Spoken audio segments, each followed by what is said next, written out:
দেখো, এবার দেখো। না, আর আমি তোমার কোনো উপহাসের শিকার হব না।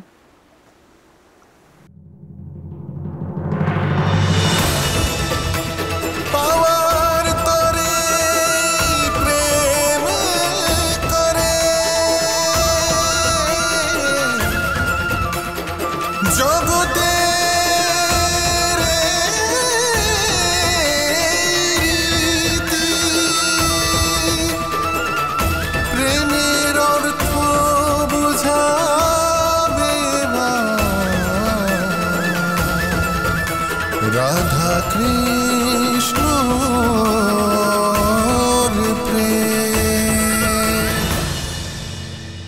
না না না না না, আর আমি তোমার মায়াতে জড়িয়ে পড়ব না। আমরা কোথায় আছি, কোন জায়গায় আছি?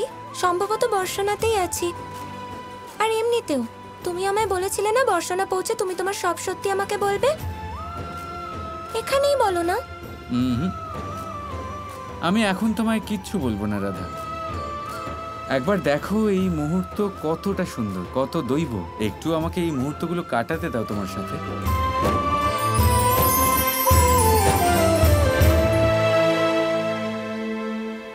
কারণ একবার যদি আমি আমার বিষয়ে তোমাকে সত্যি কথা বলে দিই, তাহলে তারপরে আমাদের মধ্যে যে সম্পর্ক সেটা পুরোপুরি পাল্টে যাবে। তারপরে তুমি আমাকে এত ভালোবাসবে রাধা যে আমার সাথে কখনো ঝগড়া করবে না, আমার জ্বালাতন করাতে তুমি রেগে যাবে না। তাই এখন আমাকে এই মিষ্টি মুহূর্ত উপভোগ করতে দাও রাধা, আমি তোমাকে পরে বলবো। দেখো, ভালোবাসার এই কথাগুলো তুমি তোমার কাছেই রাখো, বুঝলে? দেখলে, আমি বলেছিলাম না তুমি রেগে গেলে কত সুন্দর লাগে।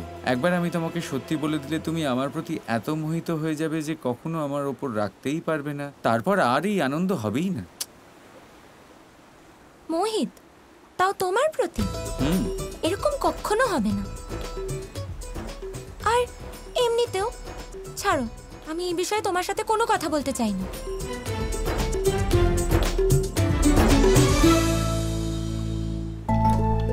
ঠিক আছে, কথা বলতে হবে না, কিন্তু আমার এক নিবেদন শুনবে?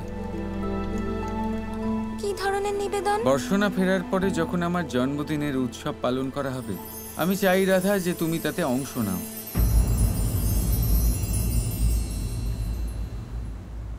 হতে পারে এটা তোমার সাথে আমার শেষ জন্মদিন পালন করা।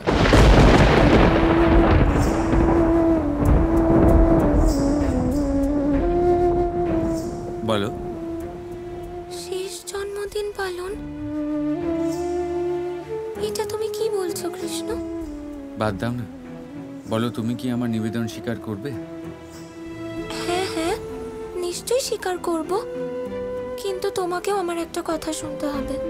তুমি আমাকে তোমার আসল সত্যিটা বলে দাও না, বলে দাও না তুমি কে।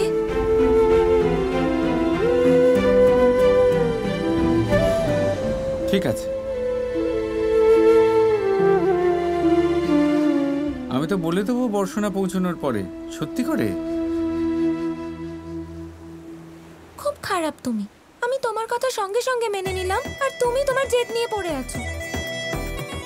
আমি তোমার জন্মদিনের উৎসবে কিচ্ছু করব না, যাও, যা ইচ্ছা করো তুমি।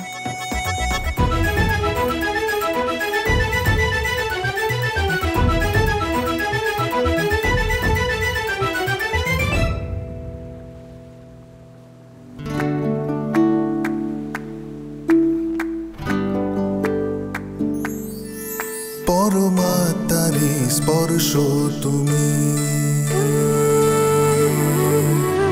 রাধা,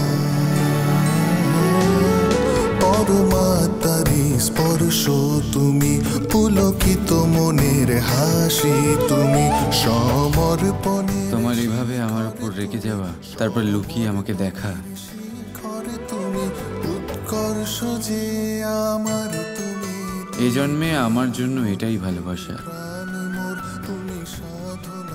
আর হয়তো আমার জন্মদিনের উৎসব তুমিই আরম্ভ করলে। তুমি প্রেম মোর, তুমি প্রাণ মোর, তুমি সাধনা রাধে আমার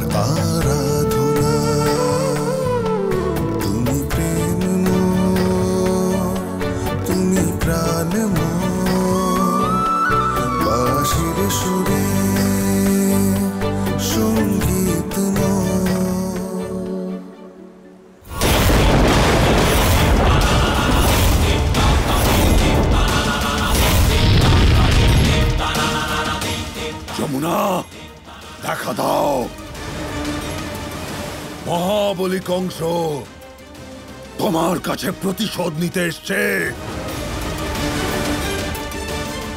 তোমার ভুলের শাস্তি দিতে এসেছে তোমাকে। আমি মহাবলী কংস তোমায় আহ্বান করছি। তোমায় মুঠোর মধ্যে বন্ধ করে রাখবো যমুনা। প্রকট হও।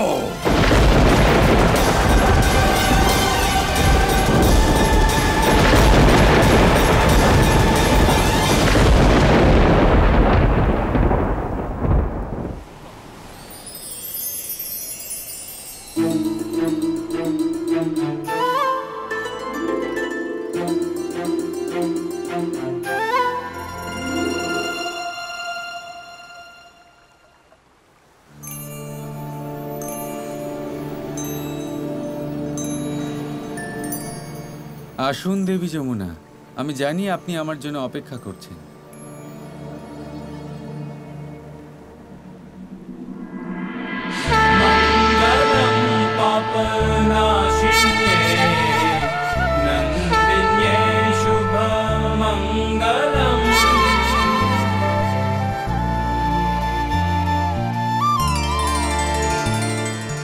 হ্যাঁ প্রভু, আমাকে ক্ষমা করবেন নারায়ণ। এই বন্যা আমি সৃষ্টি করিনি। হ্যাঁ দেবী যমুনা, আমি জানি এটা কে করেছে। এটা কংস করেছে অসুর গুরু শুক্রাচার্যের সাহায্য নিয়ে। শুক্রাচার্য এটা জানেন না যে ওনার সমস্ত বুদ্ধি আমার মামা কংসের কুটিল বুদ্ধির সামনে কিছুই নয়। উনি জানেন না যে মামাশ্রী তার স্বার্থ সিদ্ধির জন্য যে কারোর বুদ্ধি, যে কারোর শক্তি ব্যবহার করতে পারে। শুক্রাচার্য এখনো কোনো কিছুই বুঝতে পারেনি, কিন্তু অতি শীঘ্রই সবটা বুঝতে পেরে যাবে।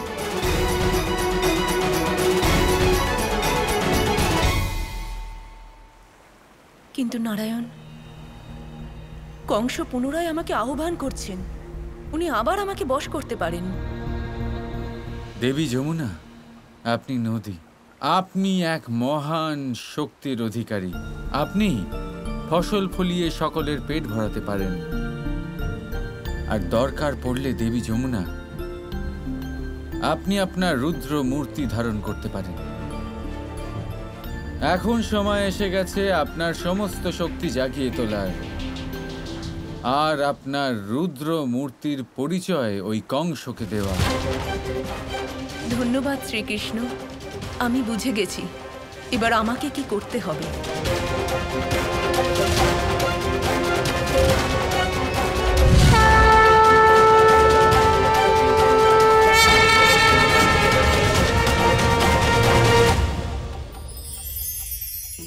স্বপ্ন। প্রত্যেক মানুষ স্বপ্ন দেখে, আর প্রত্যেক মানুষ এই আশাও করে যে তার স্বপ্ন পূরণ হোক। কিন্তু তার স্বপ্ন কখনো পূরণ হয় না। যারা প্রথমেই এই কথা ভেবে নেন যে তাদের স্বপ্ন পূরণ হয়ে গেছে, তাদের স্বপ্ন যথার্থ হয় যারা প্রয়াস করতে থাকে, নিরন্তর প্রয়াস। সেই জন্য জীবনে চেষ্টা চালিয়ে যান, পরিশ্রম করতে থাকুন, আর পূর্ণ বিশ্বাসের সাথে নিজের স্বপ্ন পূরণ করার দিকে অগ্রসর হয়ে পড়ুন। নয়তো এরকম না হয়ে যায় যে অন্য কেউ আপনাকে দিয়ে তার স্বপ্ন পূরণ করিয়ে নেয়। রাধা রাধা।